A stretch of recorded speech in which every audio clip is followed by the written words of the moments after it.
It was a quiet morning when the letter came. I wasn't expecting it, no one had warned me.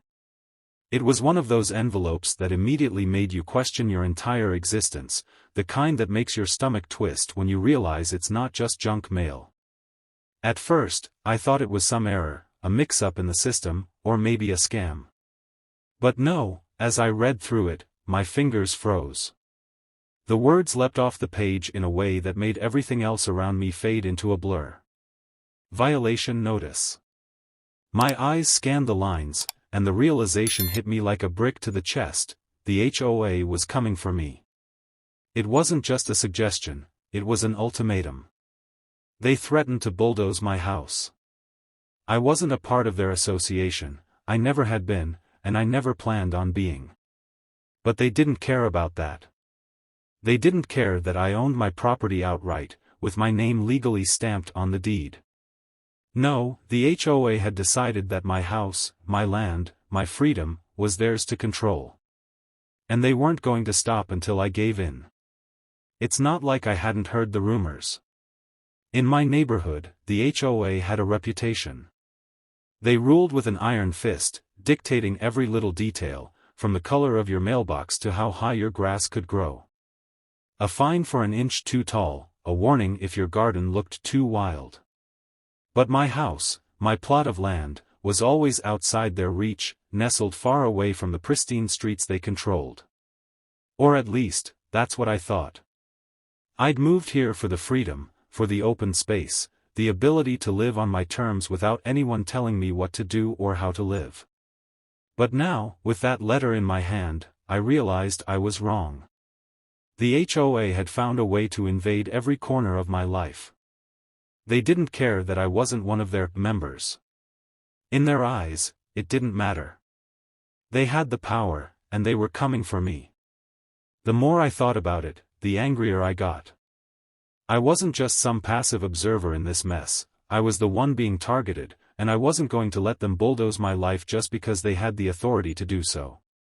There was no way I was going to let a group of power-hungry bureaucrats strip me of my peace, my property, my right to live as I saw fit. As I stared at the letter, something clicked. I wasn't going to back down.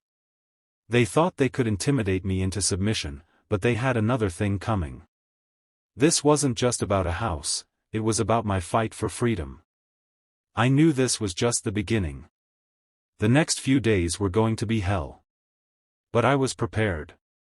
I didn't know yet how I was going to handle it, but I knew one thing for sure: I wasn't going to let them win. The letter I received wasn't a simple mistake, a typo, or an unfortunate accident, it was the start of something much bigger.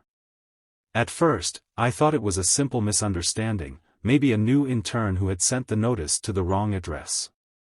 But as I reread the letter, my frustration turned into something else. A cold, calculating determination. The HOA, with its grip on every aspect of our neighborhood, had clearly set its sights on my property. I'd always known that they were overbearing, that their rules and regulations were suffocating, but this was personal. They didn't just want to impose their control over lawns and mailboxes, they were coming after my home, my life. I owned the property. It was mine, legally and unequivocally. There was no clause, no rule, no hidden catch that could give them authority over me, and yet, there it was. The violation notice.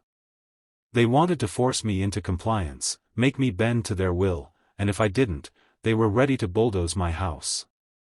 This wasn't just about the garden being too wild or my paint being a shade too bold.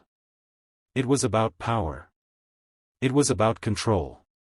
At first, I felt the weight of it all, this threat hanging over my head, creeping into every corner of my life. But then, something inside me shifted. I couldn't just sit there and let them dictate my future. I wasn't about to let a group of faceless individuals ruin everything I had worked for. They couldn't just walk in and erase my freedom. No. I would fight them, every step of the way. I'd lived my whole life trying to escape the kind of suffocating environment that an HOA represented. When I bought my farmhouse, I thought I was finally free from all the rules, the regulations, the constant surveillance of city life. But now, standing in my living room with that letter clenched in my fist, I realized that freedom wasn't something that could be taken for granted. It had to be fought for, again and again. So, I decided to make my stand. The next day, I contacted a lawyer. I had to act quickly. I wasn't about to let this slip into some drawn-out legal nightmare. I needed someone who could help me navigate this mess and fight back with the same intensity the HOA had used to threaten me. I wasn't just dealing with bureaucrats anymore, I was dealing with a system that saw me as a mere obstacle, a nuisance that needed to be removed. My lawyer was a no-nonsense woman with a reputation for handling property disputes with the same ruthlessness that I knew I was going to need. She didn't hesitate for a second when I explained the situation. She knew exactly what the HOA was trying to do, and more importantly, she knew how to stop them. We set up a plan of attack, and I began gathering all the paperwork, my deed, land surveys, everything that would prove once and for all that this land was mine and mine alone. It wasn't just a fight for my home anymore, it was a fight for my right to live without fear of overreaching authorities. The HOA was about to learn that their threats would not go unanswered. While my lawyer was drafting the cease and desist letter, I started preparing for the worst. The HOA had already made it clear they weren't going to back down. They weren't the type to let a little thing like property ownership get in the way of their control. So, I needed to make sure that if they escalated, I was ready. I didn't know what kind of tricks they would pull next, but I knew one thing, I wouldn't be caught off guard again. I started organizing everything. The phone calls, the letters, the threats, they all started to feel like one big blur, like the HOA had a script they were reading from, a script that told them exactly how to break people like me down. I refused to let that happen. I refused to be intimidated into submission. The days stretched on, and the letters kept coming. They tried to impose fines, penalties, even tried to send someone to inspect my property. But I held my ground. I wasn't going to let them turn my life into a battle of attrition. I knew that the fight wasn't just about keeping my home, it was about proving that the HOA couldn't control everything. Then came the day when the first real sign of their escalation appeared. It wasn't just another letter or another fine. It was a visit, an official-looking visit from the HOA. They sent a representative to inspect my property, to assess it for further violations. Of course, they were hoping to intimidate me into backing down. But I wasn't afraid. As I stood on my porch, watching the woman in her perfectly pressed suit walk up my driveway, I knew I had to make it clear that I wasn't going to give up. They were going to get a taste of what it meant to face someone who wasn't afraid to fight. I walked out to meet her, my heart pounding, not from fear, but from the rush of adrenaline that came with knowing the battle had only just begun. The woman arrived on my property like she owned it, her heels clicking against the gravel driveway as she approached. She looked professional, calm, but her presence alone sent a wave of frustration coursing through me. She wasn't here to be reasonable or to listen to my side, she was here to impose the HOA's will, to push me into compliance. But I had no intention of making this easy for her. I stood there, arms crossed, watching her approach, feeling a strange sense of power in the moment. She was the one who was out of place, not me. She might have thought that I'd crumble under pressure, that I'd back down when confronted, but I wasn't like the others who had been cowed by their endless threats. She got to my front steps, clipboard in hand, and immediately began to rattle off a list of supposed violations.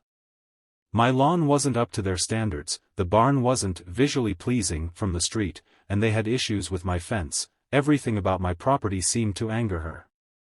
The way she spoke made it clear that she saw herself as someone who could dictate every part of my life, someone who could force me to follow rules that I had never agreed to. But I wasn't about to let that happen. I kept my stance firm, my expression neutral. I wasn't going to let her walk all over me. As she tried to explain why my property was in violation, I realized how ridiculous this whole situation had become. None of these rules applied to me. They had no jurisdiction here. After a few more minutes of her lecturing, I decided it was time to take control. I didn't want to argue with her, didn't want to get sucked into their game of trying to wear me down with endless regulations. Instead, I told her simply that I wasn't part of the HOA. My property was not under their jurisdiction, and I wasn't about to comply with rules that didn't apply to me. I could see the flicker of disbelief in her eyes, followed by the immediate shift in her demeanor. She wasn't used to being challenged, especially not by someone who seemed so resolute. But she didn't back down either. She started with the usual threats, fines, legal action, even the possibility of taking me to court. It was clear she was trying to intimidate me into folding, trying to scare me into giving in. But I had learned long ago that the only way to stand up to bullies was to stare them down. So, I did. I wasn't going to budge, and I wasn't going to let her or anyone else dictate how I lived. This wasn't just about the house anymore, it was about defending my rights, about showing that I wouldn't be pushed around. When she realized that I wasn't going to back down, she walked away, muttering under her breath, and that's when I knew the real battle was about to begin. It wasn't going to end with one conversation or a single letter. They would keep coming, sending more representatives, threatening more fines. I could feel it in my gut, this was going to escalate, and it was going to get ugly. But I wasn't scared. If anything, I was more determined than ever to make sure they understood that I wasn't someone they could push around. As she drove off, I stood there for a moment, letting the weight of what was happening settle in. I had known this was coming. The HOA wasn't going to stop just because I wasn't a member of their little club. They were going to keep pushing until they got what they wanted. But I wasn't going to make it easy for them. The next few days were a blur of phone calls, emails, and meetings. Every time I thought I had a handle on the situation, something new would pop up, a new letter, a new threat, a new demand for compliance. It felt like they were trying to bury me under a mountain of paperwork, hoping I would eventually give in to the pressure. But I wasn't going to let that happen. The more they pushed, the more I dug my heels in. I called my lawyer again, ready to take the next step. I wasn't going to let them get away with this. The HOA had no right to treat me like this, and I was going to make sure they knew that. The real turning point came when I received another letter, this time threatening to take my property by force. They weren't just asking for compliance anymore, they were telling me that if I didn't do what they wanted, they would bulldoze my house. They would destroy everything I had worked for, everything I had fought for. It wasn't just a threat, it was a promise. And that's when I knew I had to do something drastic. I couldn't just keep fighting back with legal jargon and phone calls. I needed to make a statement. So, I started planning. I wasn't going to back down, and I wasn't going to let them walk all over me. I was going to show them exactly who they were dealing with. I wasn't about to let them bulldoze my life, my property, and my sense of freedom without making a statement. I started working on a plan, something bold enough to let the HOA know that they had underestimated me. The threat of them tearing down my house wasn't just about the destruction of property, it was a symbol of everything I had fought against for so long, the kind of overreaching, power-hungry attitude that I had escaped when I left the city. I wasn't about to let that kind of mentality creep back into my life. I wasn't just fighting for the farmhouse or the land, I was fighting for my right to live without fear, without being controlled by faceless bureaucrats who thought they had the right to dictate every aspect of my existence. I spent the next few days preparing, gathering everything I could to make my case stronger. My lawyer was on my side, drafting a cease and desist letter that was as forceful as it was clear. But I knew I needed more than just legal documents, I needed a visual statement, something that would make it impossible for the HOA to ignore me. I decided to put up a sign, something bold, something undeniable. It wouldn't be just a small placard or a polite note. No, I was going to build a massive banner, one that would cover the entire entrance to my property, one that couldn't be missed. I wanted every person who drove by, every person who saw it, to know that I wasn't going to back down. It would say exactly what needed to be said: this land is not part of your HOA, and you have no authority here. The words would be large, in black, with a bright yellow background that would make it impossible to ignore. I worked day and night to get it ready. I wasn't going to let them think they could get away with pushing me around. When the banner was finished, I stood back and admired it for a moment. It was huge, bold, and unapologetic, just like the message I wanted to send.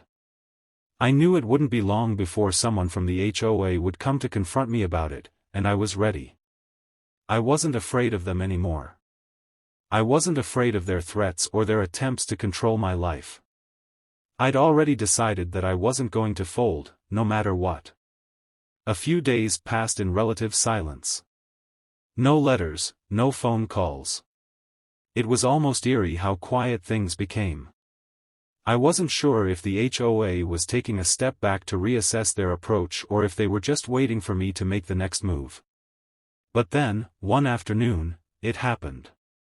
I saw the black SUV pull up to the end of my driveway.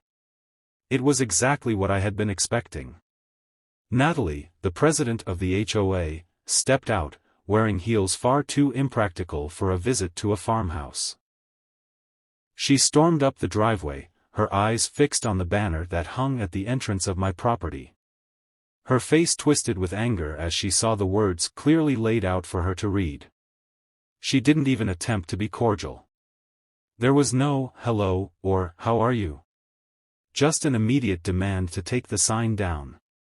She didn't even acknowledge the fact that the banner was a direct challenge to her authority. She simply assumed that her will would override mine. But I wasn't going to back down. Not this time. She was used to being in control, used to having everyone bend to her will, but that wasn't going to happen here. Not with me. I stood my ground, watching as she grew more and more frustrated with each passing second. She told me that if I didn't take the banner down, there would be legal consequences, more fines, more threats. But I wasn't intimidated. I just smiled, a little smugly, and told her that she had no power here. This land wasn't part of her HOA, and no matter how many threats she made, it wasn't going to change that. Her reaction was exactly what I had anticipated: she didn't want to accept defeat. She didn't want to acknowledge that she had lost this battle.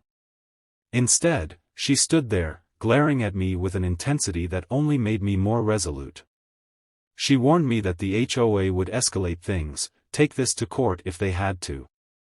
But I was ready for that. They could threaten me all they wanted, but I had something they didn't: the truth on my side. The law was clear, my property was mine, and I was going to fight for it.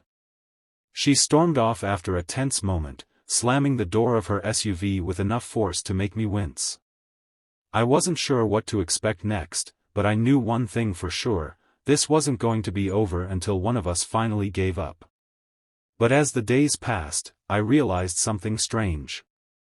The HOA wasn't coming for me with the same intensity anymore. The letters had stopped, the fines had slowed, and the usual threats were replaced with silence. It was almost as if they were trying to regroup, to figure out their next move. But I wasn't going to let them catch me off guard again. I knew this wasn't over. The HOA was like a dog with a bone: they wouldn't stop until they got what they wanted. But now, I had a lawyer on my side, I had the law on my side, and most importantly, I had my resolve. I wasn't just fighting for myself, I was fighting for everyone who had ever been trampled on by an HOA.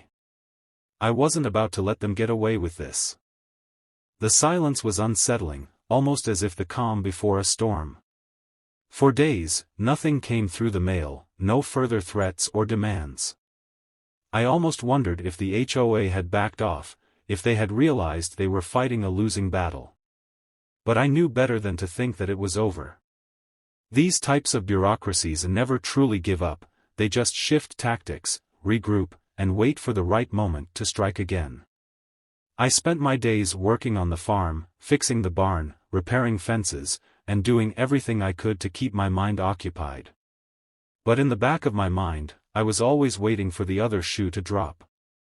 Then, one morning, as I stepped out to get the mail, I saw the familiar black sedan parked across the street from my property. It wasn't the first time I had seen it, but this time there was something different about it. The car wasn't just parked casually, it was parked in a way that made it clear someone was watching me. I had learned to trust my instincts, and they were telling me that something was about to happen. I walked back inside, the weight of the situation settling over me once again. I knew it wasn't just about the house anymore. The HOA wasn't just targeting my property, they were targeting me, trying to break me down, to wear me out until I finally gave in. Later that afternoon, I went into town to grab some supplies. As I walked down the main street, I noticed that something felt off. The usual friendly faces that had once greeted me with a wave or a smile were now avoiding eye contact. People looked at me, then quickly looked away, as if they had been instructed not to acknowledge me. I overheard hushed conversations as I passed by, whispers that stopped as soon as I got close. I knew the HOA had been poisoning the well, spreading rumors about me, painting me as the villain in this story. But it wasn't just the people in town who had been affected. I could feel it in the air, there was a shift in how people saw me, and it wasn't a good one. It felt like I was being slowly isolated, as if the HOA had turned the whole community against me. I had expected this. It was part of their playbook, a tactic to divide and conquer.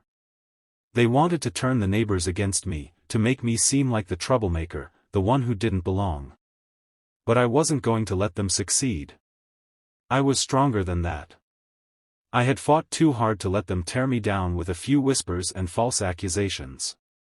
The next day, things escalated further. I was out working in the barn when I noticed two men walking around the property, clipboard in hand. At first, I thought they were just random visitors, maybe someone from the town, but something about the way they moved made me uneasy. They weren't here for any casual reason. They were here on official business. I walked up to them, staying calm despite the rising anger in my chest. I asked what they were doing on my property. One of them, a tall man with sunglasses, barely looked up from his clipboard. He muttered something about a routine inspection for property compliance. I stared at him, my arms crossed, trying to keep my voice steady. I wasn't part of their HOA, and I had made that perfectly clear before. They had no reason to be here, no authority to inspect my property. The other man, shorter and stockier, glanced at his partner but said nothing. He looked uncomfortable, like he knew they were crossing a line. When I asked who had sent them, they didn't answer, and that's when I realized, I wasn't dealing with an official inspection. These men had no real authority, they were just pawns in the HOA's game.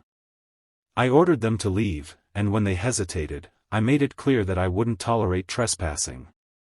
I wasn't about to let them push me around, not after everything I had already been through. The taller man seemed to think for a moment, then reluctantly turned and walked away, but not without a smirk on his face, as if he thought I would back down. A few days later, things took another dark turn. I was working from home when I heard sirens outside. I looked out the window and saw two police cruisers pulling into my driveway, lights flashing. My heart started to race, my pulse quickening. I couldn't believe what I was seeing.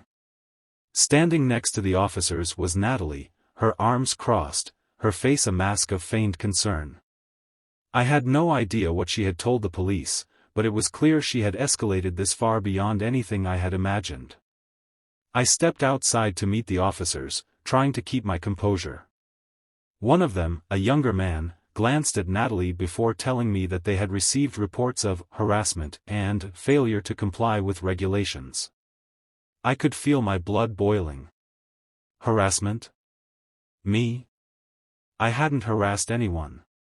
I had barely spoken to my neighbors since this whole nightmare began. But Natalie, of course, was playing the role of the concerned citizen, the one who had been victimized by my refusal to comply with the HOA's demands. She was spinning a story, and it wasn't just about fines anymore, it was about destroying me, ruining my life, and making sure that I would never be able to stand up to them again. But as the officers began to speak to me, I knew there was something they hadn't considered. They had no idea who they were dealing with. They were acting on information that was completely false, information that Natalie had planted in their minds. I didn't know what her endgame was, but I knew it had gone too far. I wasn't going to let her win. As the tension outside my house escalated, the situation grew even more absurd. The officers, after hearing Natalie's fabricated story about my hostile behavior and supposed violations, were beginning to question everything they had been told.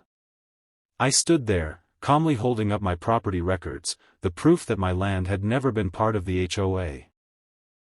The older officer, after a long, tense moment, finally began to flip through the documents, his brow furrowing as he processed the evidence in front of him.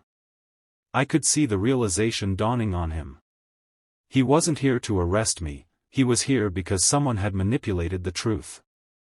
The younger officer, who had been so eager to treat me like a criminal just moments ago, was now standing back, his stance softened, no longer filled with the same aggression. I could see the shift in their demeanor as the older officer scanned the papers, confirming everything I had been saying. He turned to Natalie, his voice cutting through the tension like a knife. "You want to explain this?" he asked, his tone leaving no room for evasion. The look on Natalie's face was priceless. She froze, her mouth opening and closing as she tried to come up with a justification, but there was none. She had lied. And now, everyone knew it. The officer didn't let her off the hook. "Your development plans do not override legal property records," he told her firmly. "This man's land is not under your jurisdiction, and you have no right to trespass or threaten him." There was no denying it anymore. The community had been watching, and as the truth began to unravel, I could feel the eyes of the neighbors on me. No one came to Natalie's defense. Some looked uncomfortable, others angry, realizing they had been unknowingly swept into her schemes. In the end, she was alone, a power-hungry leader without any followers, and the whole situation was crumbling around her. The older officer then turned back to me, his voice much softer now. "Sir, we apologize for the misunderstanding," he said, handing me back my documents. The younger officer, who had seemed so determined to enforce the HOA's agenda, now looked sheepish, nodding along. They left without further incident, and as the police cruisers pulled away, I felt an overwhelming sense of relief wash over me. This battle had been long, grueling, and at times, it seemed like it would never end. But in that moment, I knew I had won. The HOA had overstepped their bounds, and I had fought back with everything I had. But the victory didn't stop there. The next day, I got a knock on my door. It was Russell, the new president of the HOA. Unlike Natalie, he wasn't here to make threats or escalate the situation. He came with an apology. He admitted that the HOA had made mistakes and that things had gotten out of control. I was cautious at first, but as he spoke, I could sense sincerity in his words. He wasn't here to fight, he was here to fix the damage that had been done. Over the following weeks, I learned that the HOA had called an emergency meeting and voted to remove Natalie from her position. The change was swift, and for the first time, it seemed like the HOA might actually start acting like a community rather than a dictatorship. Russell, it seemed, was committed to undoing the damage that had been done and making things right. I didn't want to get involved. I had already fought my battle and won. But Russell kept reaching out, asking for my input, seeking advice on how to rebuild the HOA into something more reasonable, something that actually worked for the community rather than against it.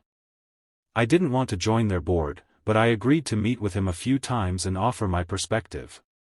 It was strange, really, after everything I had gone through, I never imagined that I'd be sitting down with the HOA to discuss how to make things better. But that's exactly what happened. Slowly, the community began to change. The ridiculous fines disappeared, and the petty restrictions were lifted. The neighbors who had once avoided me out of fear of retaliation now came over, eager to talk and get to know the real me.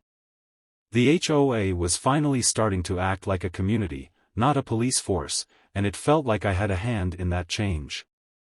And then, one Saturday afternoon, Russell invited me to a neighborhood barbecue. I hesitated at first, unsure if I was ready to fully reintegrate into the community after everything that had happened. But Russell assured me it was just a way to move forward, to put the past behind us and start fresh. I decided to go, and to my surprise, it was actually a good time. The people who had once shunned me now came up to shake my hand, to apologize, and to welcome me back into the fold. The event, something so simple and ordinary, felt like a victory in its own right. For the first time in months, I felt like I belonged here again, like the community had finally accepted me for who I was. In the end, I realized that the battle I had fought wasn't just for my property, it was for the kind of life I wanted to live. A life where I didn't have to worry about oppressive rules or overbearing authorities. A life where I could live freely, on my terms. And by standing up to the HOA, by fighting back and refusing to give in, I had not only kept my home, but I had also helped make the community a better place for everyone. It wasn't just a victory for me, it was a victory for all of us.